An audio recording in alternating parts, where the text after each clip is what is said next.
Oke, assalamualaikum warahmatullahi wabarakatuh. Perkenalkan, Pak Dani dan teman-teman semuanya, kami dari kelompok satu.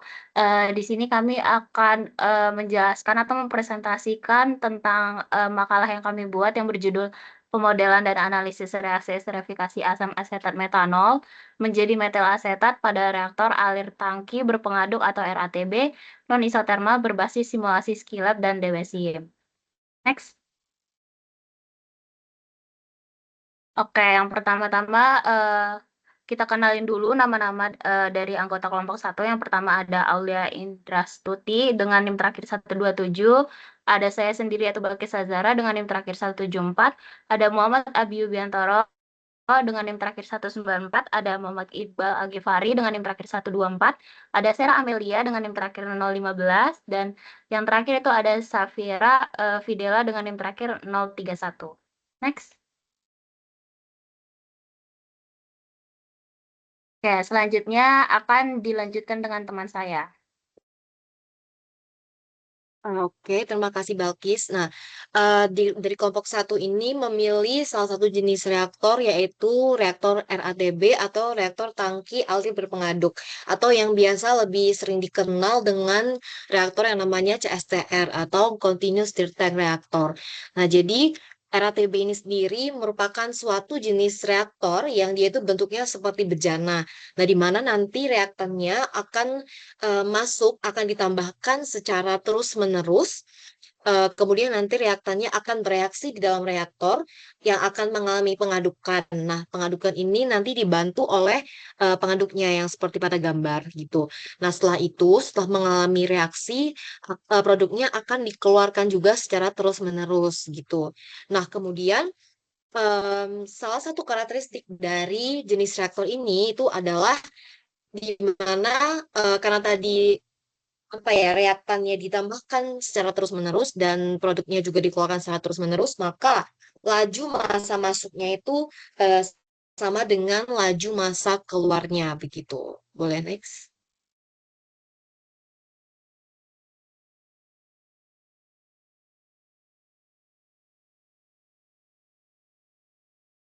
Oke, nah selanjutnya itu ada reaksi dari esterifikasi itu sendiri, di mana kita mempunyai dua reaktan, yaitu asam asetat dan yang direaksi sehingga akan menghasilkan produk yang namanya metil asetat dan juga air, di mana reaksi esterifikasi ini merupakan reaksi yang sifatnya itu reversible gitu. Nah, untuk sifat reversible itu sendiri nanti akan dijelaskan lebih lanjut di slide-slide berikutnya.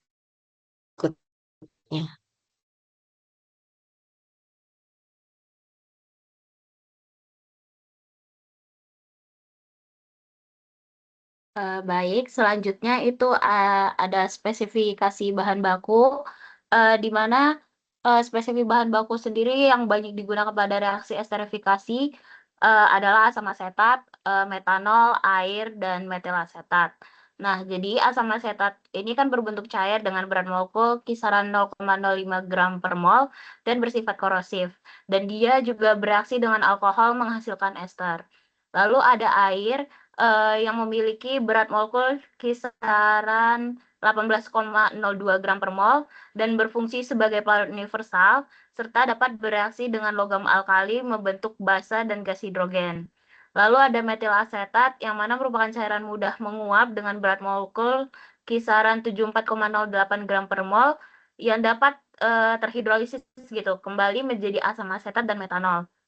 Sedangkan metanol adalah cairan polar dengan berat molekul kisaran 32,04 gram per mol, mudah larut dalam air, serta bersifat mudah terbakar dan bereaksi dengan asam maupun logam aktif membentuk ester ataupun garam metoksida. Next.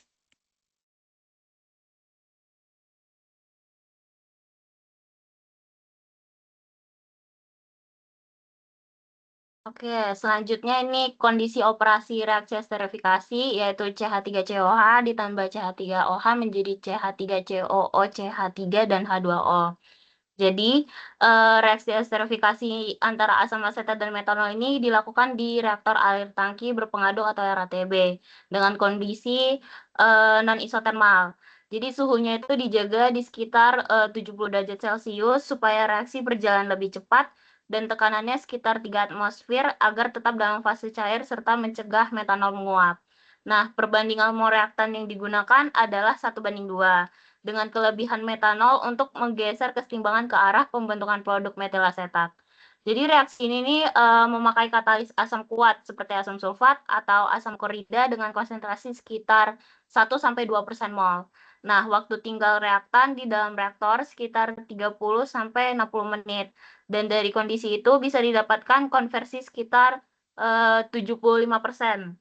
Untuk menjaga suhu tetap stabil, reaktornya ini dilengkapi jaket pendingin atau pemanas. Dalam beberapa kasus juga bisa digunakan sistem reaktor seri atau distilasi reaktif supaya konversinya lebih tinggi.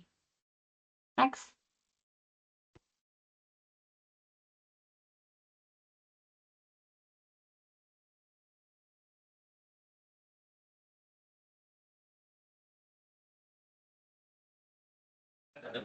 Baik, akan saya lanjutkan kepada perhitungan panas reaksi standar atau HR, yang dimana kalau kita lihat ya, kita cantumkan data-data pada suhu 298,15 Kelvin, yaitu pada suhu ruang lebih tepatnya. Kalau delta HF dari masing-masing produk dan reaktan kita cantumkan, yaitu CH3COOH itu adalah minus 444.500 kJ per mol. Sedangkan delta HF 298 untuk CH3OH itu adalah minus 238,660 kJ per mol. Terus untuk CH3COOCH3 itu adalah minus 445,61 kJ per mol. Dan untuk H2O sendiri itu adalah minus 285,830 kJ per mol. Dan ini kita dapatkan dari sebuah sumber yaitu YOS tahun 1999. Dan reaksi utama yang terjadi, seperti yang disebutkan tadi, itu ada CH3COH, asam asetat, ditambah metanol, yaitu CH3OH, itu akan menjadi produk berupa metil asetat CH3COOCH3 ditambah H2O atau air.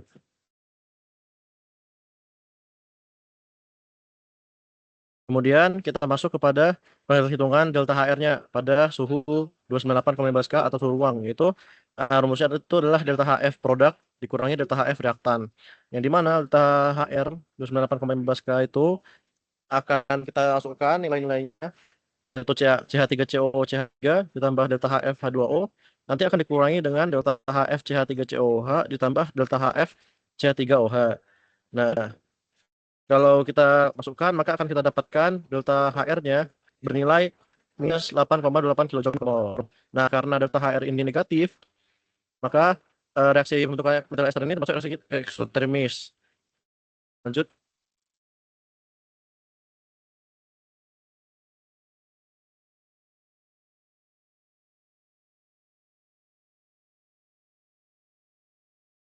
Lalu kita masuk kepada perhitungan termodinamikanya.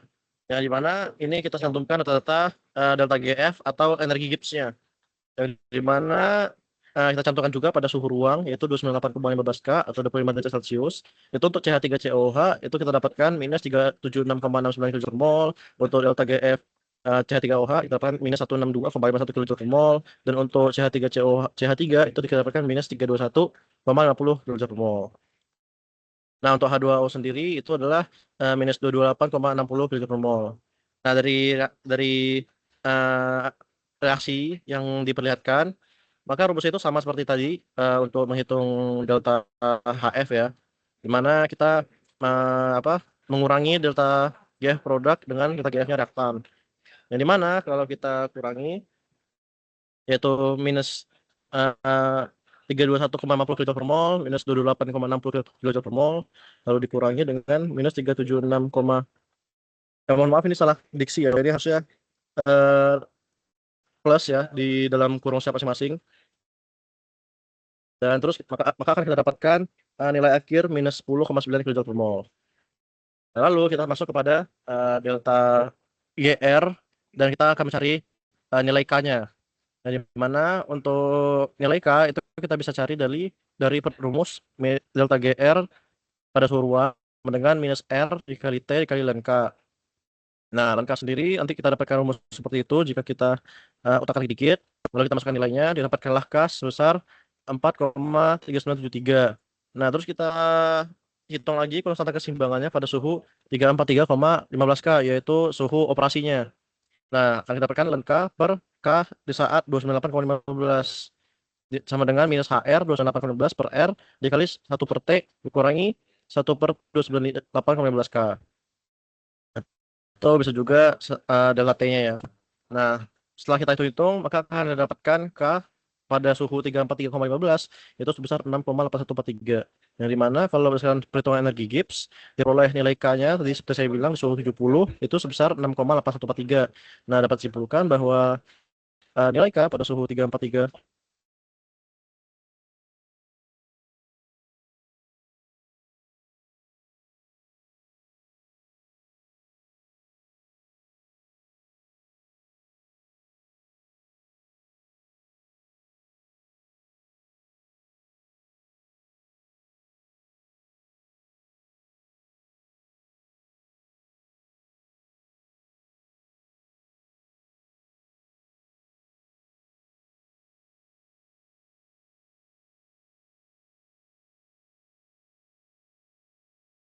maaf tadi ada kena jaringan, saya cek lagi.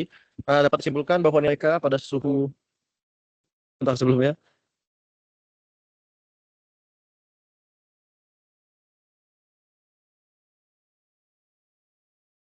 Nah, tadi untuk kendala energi Gibbs, maka tadi kita dapatkan reaksinya itu bersifat reversible dengan keseimbangan yang cocok yang condong ke arah penurunan produk. Lanjut.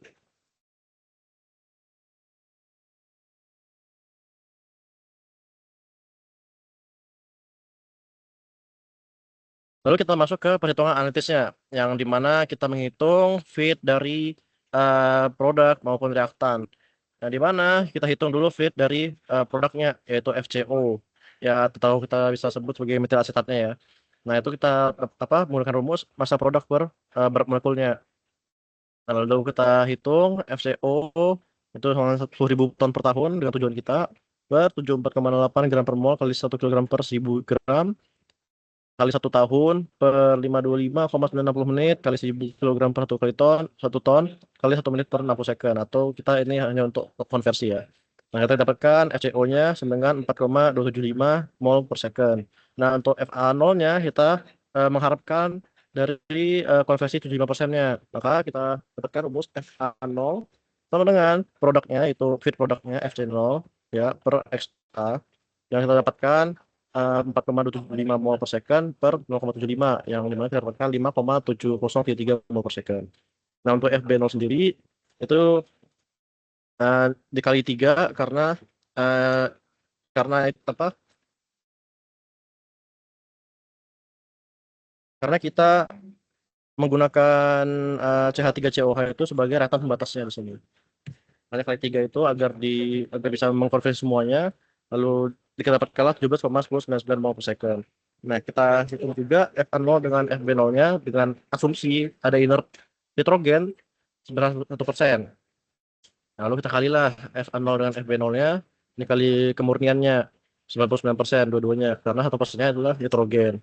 Nah, untuk FA0 kita dapatkan 5,6463 mol per second, untuk FB0 kita dapatkan 16,9388 mol per second, dan untuk nitrogennya sendiri kita dapatkan 0,2259 mol per second. Nah, untuk feed totalnya maka kita dapatkan, kita jumlahkan semuanya tadi, kita dapatkan 22,811 mol per second. Nah, untuk volumenya V0 itu kita tinggal tambahkan saja VA0 tambah VB0. Dari mana kita dapatkan V0 sebenarnya 214,188 liter per second. Lalu kita hitung juga CA0-nya, yang dimana rumusnya itu FA0 per V, di mana feed per volume ya, kita dapatkan sebesar 0,0264 mol per liter. Jadi kita hitung juga CB0-nya, yang menggunakan rumusnya sama, FB0 dibagi volumenya, yang dimana kita dapatkan CB0 sebesar 0,0791 mol per liter. Lanjut.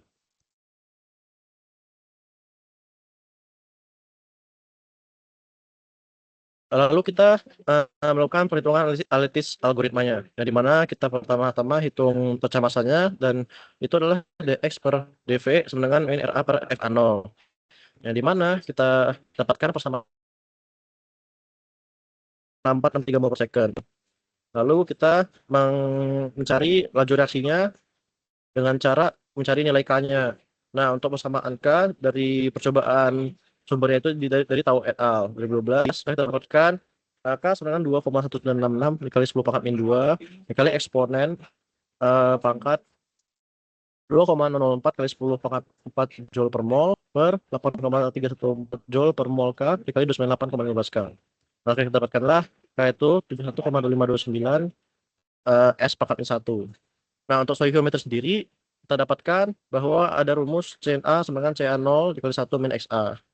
Nah, kita masukkan datanya, maka kita CA kita dapatkan itu 0,0066 mol per liter.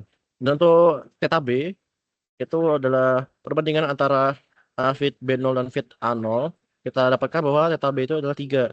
Dan untuk CB, itu rumusnya CA0 dikali theta B min XA. Kita masuk datanya, maka kita dapatkanlah CB sama 0,0594 mol per liter. Next.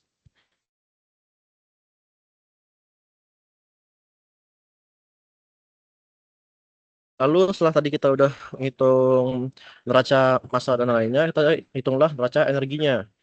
Yang dimana tata penunjangnya kita cantumkan ada FA0, ada CA0, ada FB0, dan ada V0. Yang dimana CB0 sama dengan tadi yang kita tahu FB0 per V0, dan M ini adalah perbandingan antara CB, konsentrasi B, dan CA0 atau konsentrasi A. Dan referensi untuk suhunya kita cantumkan 298,15 Kelvin. Nah, lalu kita hitung delta CP-nya, yang dimana CPA itu 123,1 Joule per mol K, CPB itu 80,3 Joule per mol K, dan CPC itu 141,3 Joule per mol K, dan CPD itu 75,3 Joule per mol K. Maka kita pakai juga rumus yang tadi ya, sama untuk menghitung delta untuk entalpi maupun Gibbs ya. Itu CP dari produk dikurangi CP dari reaktan. Maka kita masukkan datanya, kita dapatkanlah delta CP itu sebesar 13,2 Joule per mol K. Nah, untuk delta HR sendiri, tadi kita sama saja, kita masukkan datanya dulu, kita cantumkan. Lalu untuk rumusnya sama, kita mengurangi delta HR dari produk dikurangi HR dari produk HR dari produk dikurangi HR dari reaktan. Maka kita dapatkan delta HR-nya itu sebesar minus 12,1 kJ per mol atau minus 12.100 Joule per mol. Lanjut.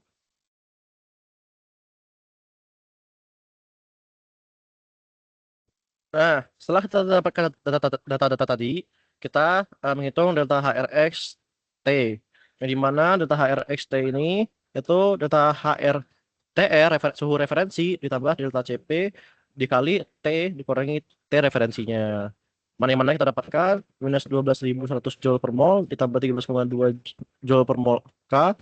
Lalu kita kalikan T dikurangi eh, T dikurangi suhu referensinya yang tadi 29,815 K. Dan dengan rumus DT per DV sama dengan UA dikali TA min T ditambah min RA dikali delta HRX per FA0 dikali sigma theta I CPI plus delta CPX dengan Ki sama dengan UA delta V dikali TA min T. Sehingga kita masukkan Ki-nya yang dimana kita gantikan dengan UA delta VTA min T-nya jadilah DT per DV dengan Ki ditambah minus RA dikali delta HRX per FA0 dikali CPA plus FB0 per FA0 plus CPB. Nah, kalau misalnya kita dapatkan dari jurnal acuan, nilai Ki yang didapatkan itu sebesar 65.000 Joule. Nah, kalau kita kumpulkan persamaannya dan kita selesaikan secara simultan dengan penyelesaian lab, nah, berarti kita memakai rumus konversi XA dengan min RA per FA0. Dan untuk DT per DV kita gunakan rumus yang tadi yang sudah dilakukan Ki-nya. Lanjut.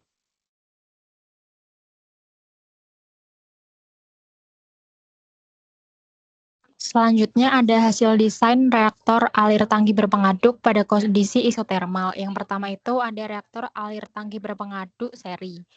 Bisa kita lihat pada gambar di sini. Lalu kita dapatkan rumus CA1 sama dengan CA0 per 1 plus TO1 kali K1. Nah, berdasarkan data dari subbab 2.5 atau data sebelumnya, bisa kita masukkan ke rumus X sama dengan tau K per 1 per tau K, sehingga X yang berdasarkan data adalah 0,75.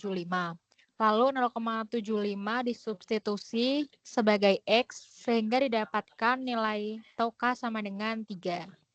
Lalu disubstitusi kembali tau sama dengan 3 per K sehingga didapatkan nilai K sebesar 71,25,29 per second. Lalu dari nilai tau tadi kita masukkan tau sama dengan 3 per 71,2529 hasil dari nilai K yang tadi. Sehingga didapat hasilnya 0,0421 second. Lalu lanjut ke volume. Tau kali dengan volume awal atau V0. Lalu kita dapatkan hasilnya sebesar 9,018 liter.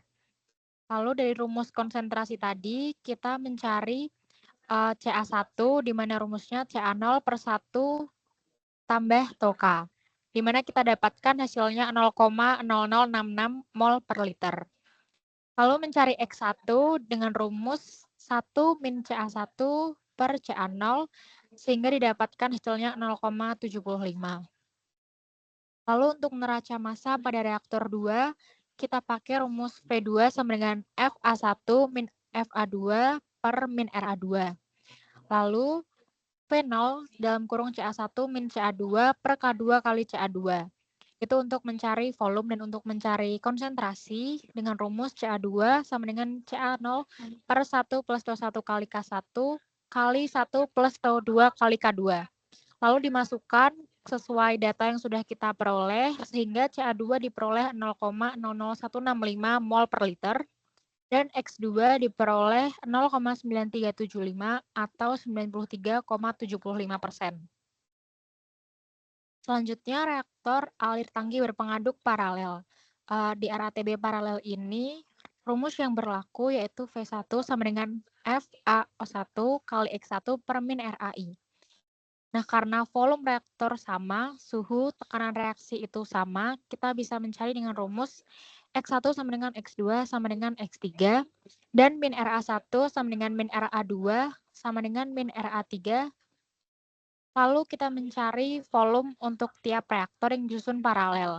Dengan rumus V sama dengan V per N, dan F sama dengan FA0 per N. Jika kita masukkan kembali, didapatkan rumus F per N sama dengan FA0 per N kali XI min RA1. Lalu kita buat perhitungan dengan kita anggap N sama dengan 3 karena terdiri dari 3 reaktor. Lalu didapatkan hasil F sama dengan 1,8821 mol per second dan V sama dengan 71,39,59 liter per second. Lalu kita mencari konsentrasi pada reaktor, di mana CA didapat dari data yang tadi, sehingga kita peroleh nilai CA 0,0066 mol per liter, dan nilai CB kita peroleh sama dengan 0,0594 mol per liter. Selanjutnya kita mencari laju reaksi atau min RA dengan rumus K kali CA kali CB, sehingga didapat hasilnya 0,0280 mol per liter kali second. Selanjutnya kita mencari konversi tiap reaktor dengan rumus XI, sehingga XI didapat hasilnya 1,061. Hasil akhir yang kita peroleh itu ada FA0 dengan rumus 5,6463 mol per second, dan volume total dengan nilai 214,1878 liter per second.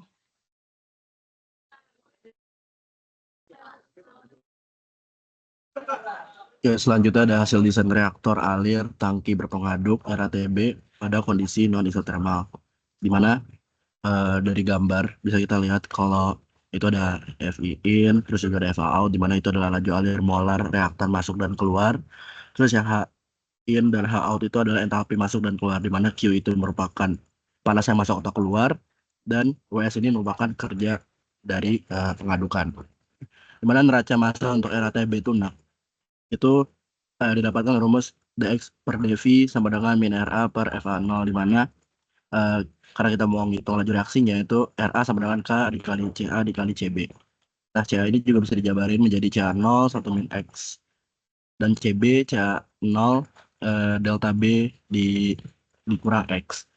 Nah, selanjutnya untuk mencari RA-nya kita masukkan data-data yang kita butuhkan untuk mendapatkan RA, di mana nanti RA didapatkan di 0,04966 dan kita masukkan ke persamaan atau permodelan dx per dV, di mana dx per dV ini digunakan untuk menghitung bagaimana konversi berubah terhadap volume reaktor. Karena ini non isotermal berarti ada pengaruh dari suhu, di mana ntar hasilnya untuk permodelan dx per dV sama dengan min 0,04966 per 5,6463 dikali 1 min X sama dengan 0,008795 dalam kurung 1 min X dikali 2,99982 min X. Itu untuk neraca masanya. Selanjutnya untuk perhitungan neraca energi atau permodelan neraca energi, kita menggunakan rumus atau permodelan DT per dV. Kenapa? Karena persamaan ini itu untuk menunjukkan bagaimana temperatur berubah terhadap volume akibat panas reaksi dan kondisi operasi. Di mana karena ada Q, itu berarti menandakan si RATB ini itu non adiabatik.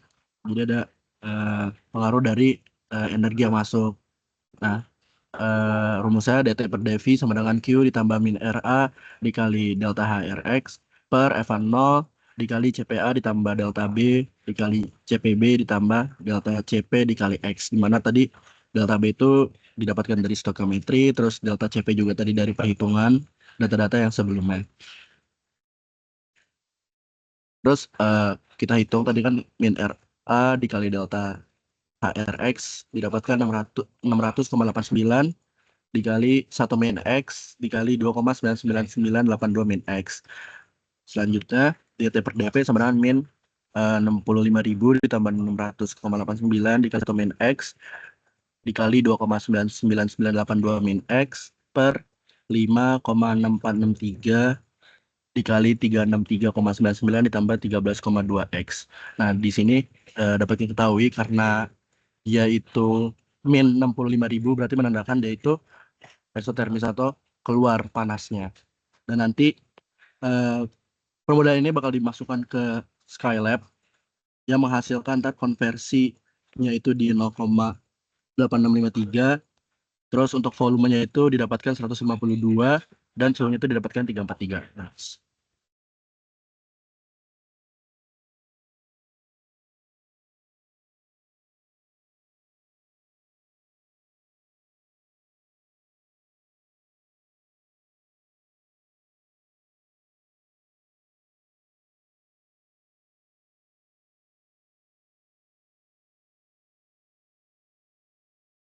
Selanjutnya adalah hasil simulasi DWSIM. Simulasi dilakukan untuk memodelkan reaksi esterifikasi pada RATB non-isothermal yang dapat dilihat sebagaimana di gambar di samping itu. Dari hasil simulasi dapat dilihat bahwa konversi meningkat seiring waktu tinggal reaktan dalam reaktor. Artinya semakin lama reaktan berada di dalam reaktor, semakin banyak pula produk metil asetat yang terbentuk.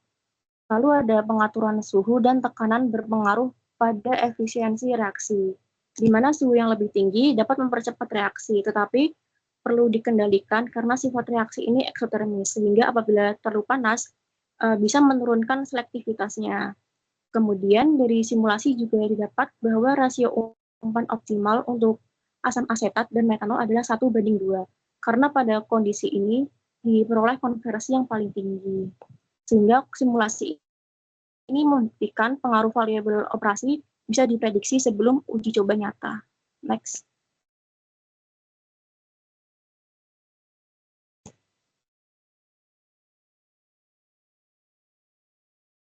Selanjutnya ada hasil analisis menggunakan Skylab yang dapat dilihat dari 3 gambar di bawah ini. Dari perhitungan numerik ini dapat dilihat sebagaimana profil konversi terhadap volume reaktor berubah secara kontinu. Selain itu, analisis Skylab juga dapat dibantu untuk melihat kestabilan operasi reaktor dalam kondisi non-isothermal. Misalnya ketika reaksi eksotermis menyebabkan kenaikan suhu, apakah sistem dapat tetap stabil atau butuh pendinginan tambahan. Sehingga dapat disimpulkan analisis Skylab ini dapat membantu melihat kestabilan operasi pada kondisi non-isotermal. Next.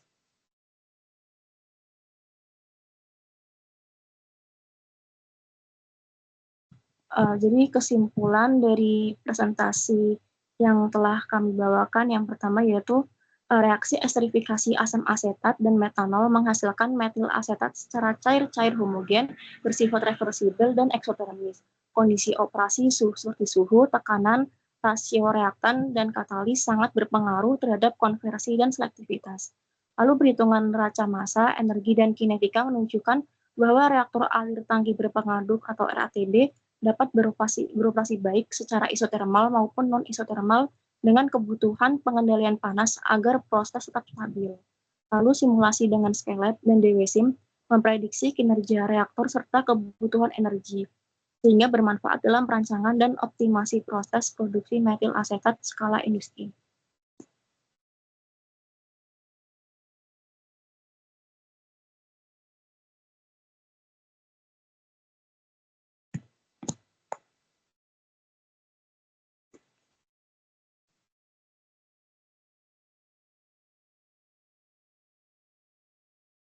Oke, baik di penghujung, terima kasih kepada teman-teman yang telah menjelaskan. Sekian presentasi dari kami. Semoga penjelasan yang kami sampaikan bisa menambah pemahaman teman-teman tentang reaksi esterifikasi dan penerapannya di reaktor air tangki berpengaduk.